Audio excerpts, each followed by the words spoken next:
reprogrammer son cerveau et développer son intelligence. Ne laisse plus ton passé dicter ton présent.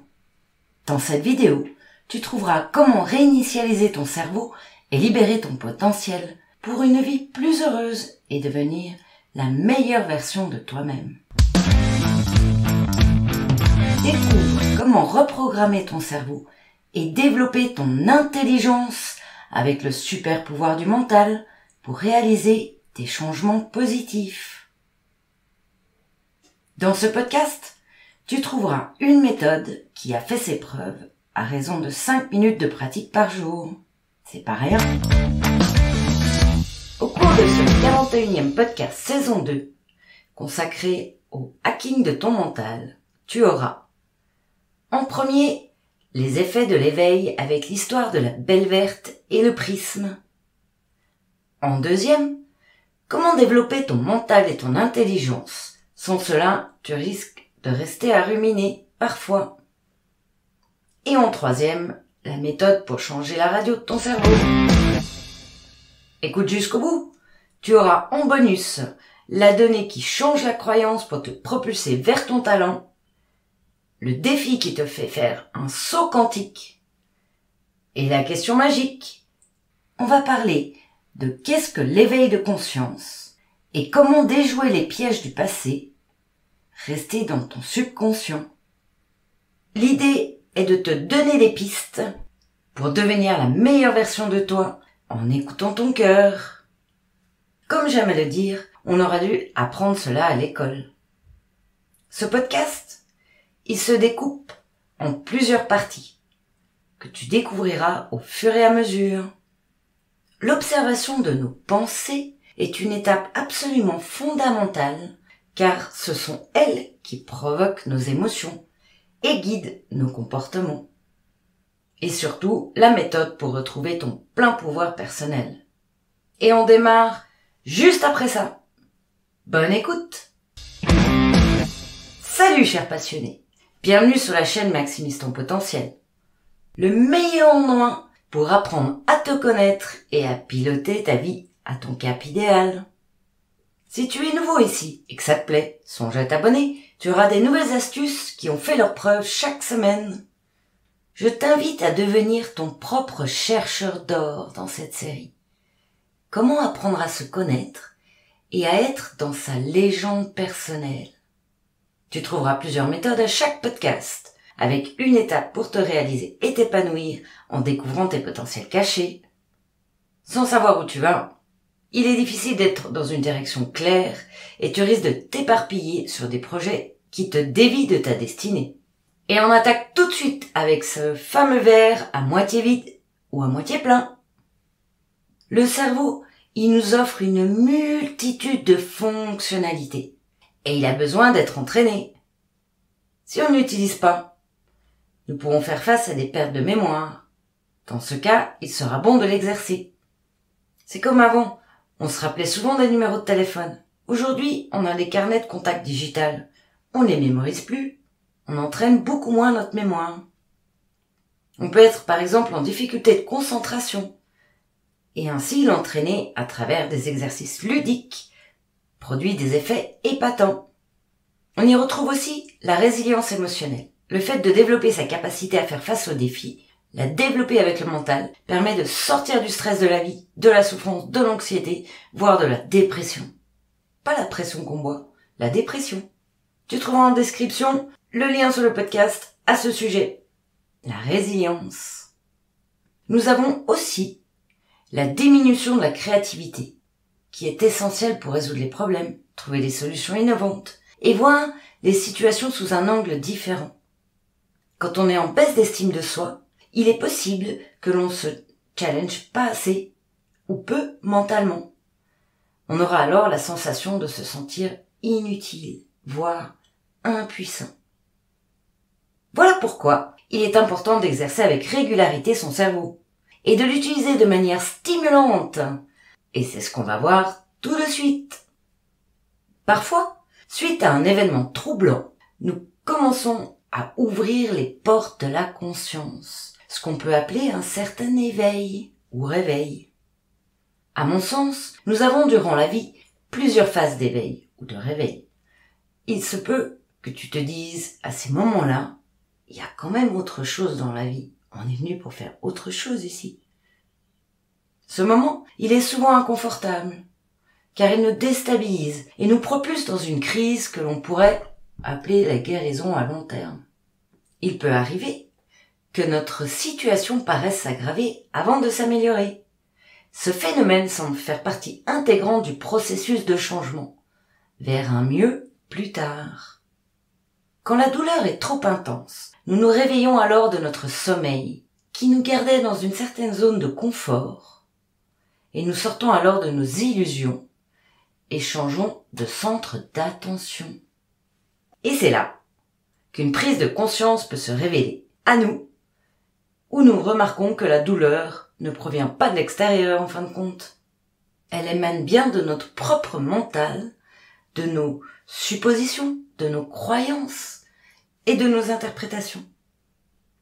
Cela me fait penser au film de la Belle Verte qui raconte l'histoire d'une planète appelée la Belle Verte, où les habitants vivent en harmonie avec la nature, sans argent ni hiérarchie sociale. Bon, c'est un film fantastique.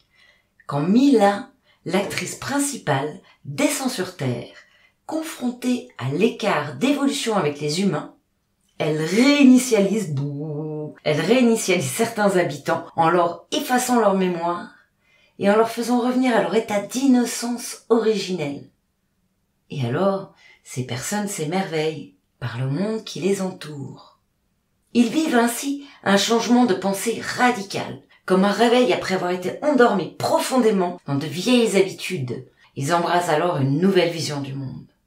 C'est très rigolo, je te le recommande, tu le trouveras en lien dans la bibliothèque. Et je ne t'en dis pas plus, c'est un film.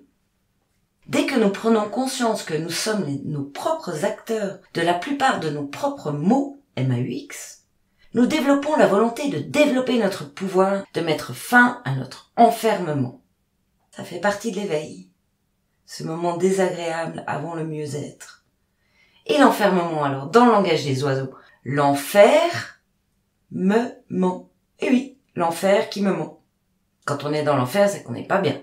On se sent pas bien, on se sent enfermé, on se sent dans l'enfer, on est triste, voire anxieux. Et cet enfer, il nous ment. On l'a vu dans le podcast du découragement. Le mental est l'une voire la source de nos tensions qui affectent notre corps, nos émotions et notre vie quotidienne. Nos pensées fabriquent une façon de voir une situation qui n'est pas forcément la réalité. Une fois que l'on observe nos pensées, on ouvre notre esprit sur des perceptions déformées de la réalité. Je t'explique ça un petit peu plus loin, on y arrive très vite.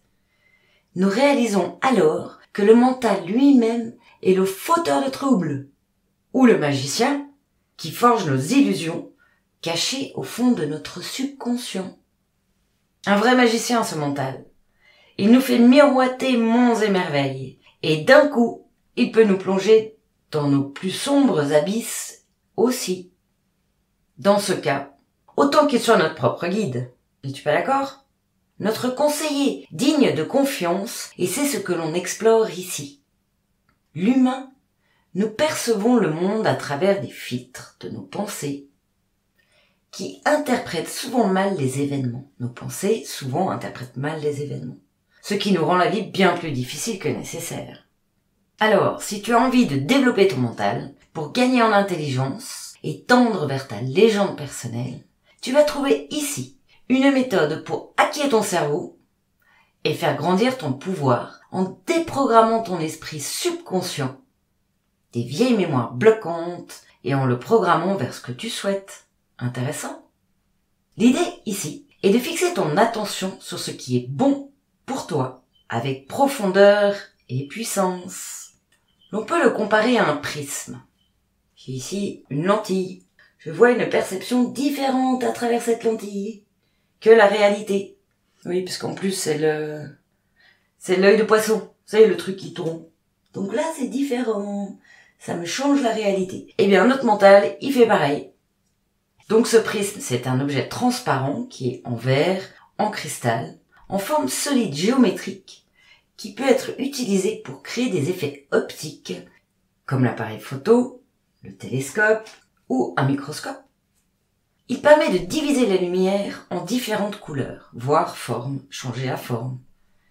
Lorsque la lumière passe à travers le prisme, elle est déviée à un angle différent en fonction de sa longueur d'onde, créant ainsi un spectre de couleurs. Ce qui nous intéresse ici, c'est la façon dont la lumière se divise en différentes couleurs lorsqu'elle passe à travers ce prisme. Tu me suis? On y arrive. Une idée ou une expérience peut être vue de façon tout comme le prisme, selon le point de vue ou la perspective à partir de laquelle elle est examinée. Prenons un exemple.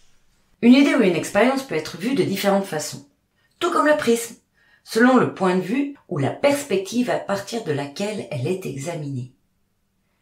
Comme la lumière qui se divise en différentes couleurs, une idée ou une expérience peut être interprétée par le mental de façon différente, en fonction de l'angle ou de la perspective à partir de laquelle elle est examinée, soit notre cerveau, nos pensées qui émergent.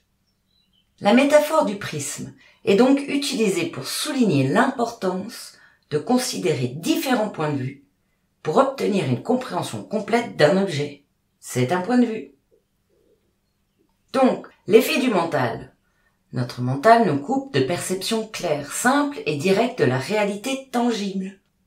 Une lampe est une lampe, c'est un fait. Ma perception de la lampe, elle n'a pas une couleur qui me convient, elle fait pas un effet qui me convient, elle est trop petite, elle est trop grande, etc. C'est une perception, une pensée. C'est un point de vue. Nous sommes alors associés à une illusion qui provoque des émotions et un comportement. Et oui, des pensées, une illusion, qui provoque des émotions et qui enclenche un comportement. Et ça, on y reviendra plus tard avec la méthode du volant dans un autre podcast, voire même une vidéo. Le but va être de nous dissocier de nos perceptions afin d'être centrés sur la réalité et non l'illusion, ce qui nous détachera automatiquement des émotions. Je te garantis que si tu fais la pratique, tu vas te sentir bien plus léger et beaucoup moins impacté par les émotions, avec des comportements beaucoup plus agréables, puisque les émotions négatives n'auront pas impacté ton être. Imagine que ton mental est une radio. Quand ce dernier se met à ruminer et créer de l'anxiété, tu peux changer la fréquence pour écouter une chaîne plus positive et surtout réaliste, axée vers une vision de la réalité t'amenant des solutions crédibles et cohérentes. À force de pratiques régulières, cela deviendra une habitude et tu commenceras à dompter ton cerveau pour qu'il soit aligné avec les choix de ton cœur plutôt que du bruit anxiogène. Un petit peu de théorie d'abord. Durant la journée, notre attention se déplace entre deux mondes. Kezako, deux mondes. Ah bon? Quelle est cette étrange idée de monde?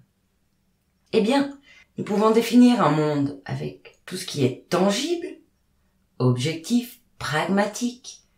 Ce sont des faits, des réalités, le monde physique concret. Prends un stylo, il est concret. Et puis, nous avons ce deuxième monde intérieur et subjectif. Un peu comme un écran, comme le prisme, à travers lequel nous voyons le monde réel. Donc là, nous interprétons. Alors, ce stylo, Critérium, il a quelques années, il a bien travaillé, il est un peu usé. C'est une interprétation. Il reste un stylo. Du moins, un Critérium, une mine. On retrouve là notre perception de la réalité, qui nous est propre.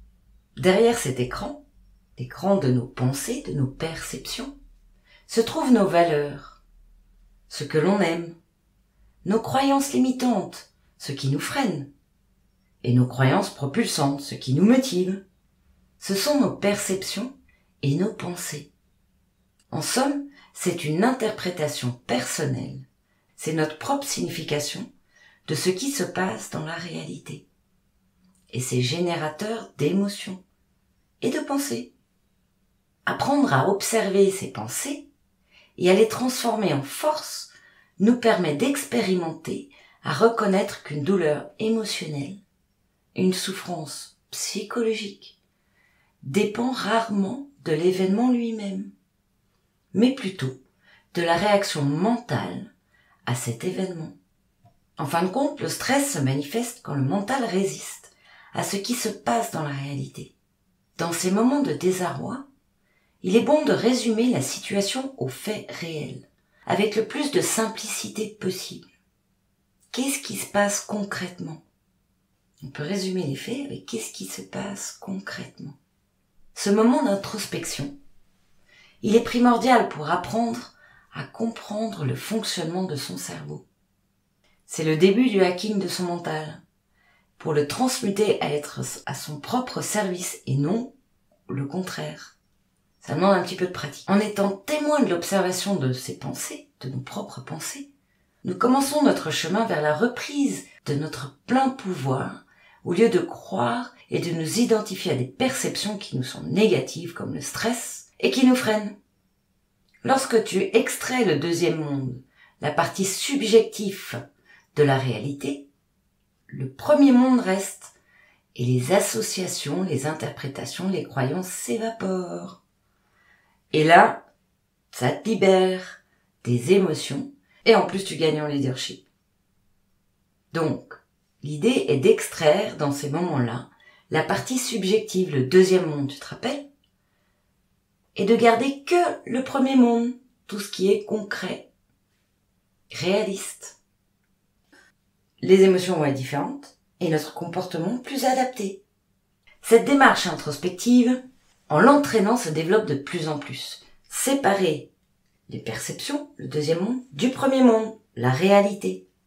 Restons sur la réalité. L'avantage, c'est que tu vas te sentir, à force de pratique, tu vas te sentir de mieux en mieux. Tes émotions vont être évacuées direct.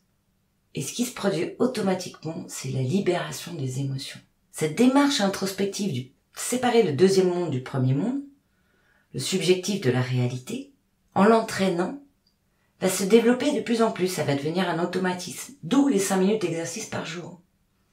Tu vas te sentir beaucoup mieux dans ta peau, puisque automatiquement, les émotions vont se libérer. Ça libère la charge émotionnelle en direct, donc tu vas te sentir mieux. Et en plus, avec cette pratique, tu minimises le risque de retomber dans le même panneau. Tu sais, le truc qui se répète. Pas mal, hein, comme astuce. Et bon, comme d'hab, on aurait dû apprendre ça à l'école. Donc, ton schéma, il va arrêter de se répéter à l'avenir. Ça, c'est que du bonheur. Tu te fais virer le karma direct. Hein? Si on pense que le karma, c'est ce qu'on a créé qui revient, ce qu'on a semé qu'on récolte, que ce soit en bon ou en moins bon, eh ben on l'élimine direct. C'est pas mal. En fait, ce qui s'est passé dans le cerveau, c'est qu'il y a eu une prise de conscience d'un nouveau monde, un nouveau mode de fonctionnement. Et ce qui est fabuleux, c'est que l'émotion négative ne s'est pas cristallisée. Le fardeau est évacué direct. Intéressant. Et bien voilà. En résumé, aujourd'hui, on a vu La Belle Verte. Ah oui, je te recommande. Il est à mourir de rire, ce film. Il provoque des éveils et les rend observateurs d'un monde merveilleux. On a, en premier, constaté que prendre conscience de la réalité factuelle d'une situation nous libère des émotions. C'est pas rien. En deuxième, on a vu comment observer ses pensées, croyances, en rapport aux événements avec le prisme. Intéressant. Et en troisième, se poser la question percutante, quelle est la réalité de la situation? Et se permettre et s'autoriser de changer de radio. Percer les illusions de notre mental est un chemin complexe et demande de la pratique. On n'a rien sans rien. C'est comme se déplacer dans le désert. Ce processus exige des années d'efforts conscients, qui peut être fortement accéléré avec un accompagnement de coaching. C'est le principe du coaching. Éviter de patauger pendant 10 ans et faire en 2-3 mois la marche qu'on aurait mis 10 ans à faire. D'ailleurs, j'ai eu un commentaire d'un auditeur qui a écouté le témoignage de Morgane. Vous pouvez trouver dans les podcasts et sur YouTube, sur la chaîne YouTube, en vidéo. Cet auditeur, il m'a dit, et c'est fou, cette femme, elle a fait en 3 mois ce que j'ai mis 20 ans à comprendre et à réaliser. Voilà, tous les effets du coaching. Intéressant. Ouais, personnellement, j'aime bien gagner des années, hein. Pas vous? en meilleure santé physique et mentale. Bon, parfois, c'est la douleur physique ou un choc violent qui nous replonge dans la réalité objective et nous rappelle les priorités dans la vie. Je sais pas si t'as déjà remarqué, mais si t'as eu des accidents ou des événements dramatiques dans ton entourage, des tristes départs, on a un choc là, on est parfois tétanisé, on réagit de différentes façons. Et ça nous remet dans la réalité de la vie, dans le premier monde. Alors quelles que soient les circonstances extérieures, on a tous cette capacité de revenir dans un moment tranquille, simple et paisible, quand nous cessons de porter notre attention au bavardage incessant de notre mental. Mais cela s'apprend. Ce n'est pas naturel, on l'a pas appris ni dans notre éducation, ni à l'école. Donc, la pratique et encore la pratique. En pratiquant l'observation de tes pensées et en les changeant pour redevenir maître de ton cerveau afin d'éclaircir les fenêtres de perception et sortir du voile opaque de la pensée, à raison de 5 minutes par jour, tu verras au bout de quelques temps, c'est impressionnant. C'est un effet garanti. Et il faut passer à l'action. Alors, dans tous les cas, nous aurons toujours des croyances, des associations, nous continuerons à interpréter, ça fait partie de notre nature, à discriminer parfois, à comparer, à juger malheureusement, c'est aussi partie de notre nature. Toutefois, nous ne prendrons plus ces pensées pour la réalité. Et ça change toute la donne. C'est un peu comme nos 5 sens. Nous voyons, nous entendons, nous touchons, nous goûtons et nous sentons par le nez. Cela existe bien. Mais ce que nous pensons, croyons, disons à leur sujet de ces 5 sens reste un reflet de notre mental. Donc, tu l'auras compris, la pratique de cette semaine, c'est de rester sur le contexte, la description de la situation factuelle d'une façon pragmatique et réaliste afin de dissocier de la perception que tu peux t'en faire.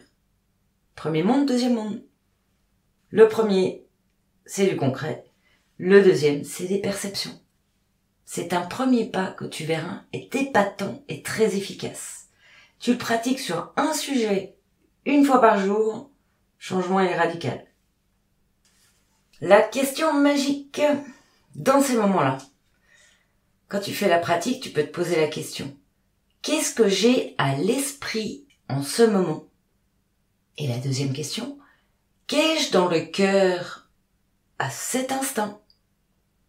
Et si tu as envie de pratiquer en équipe, c'est tous les premiers mercredis du mois.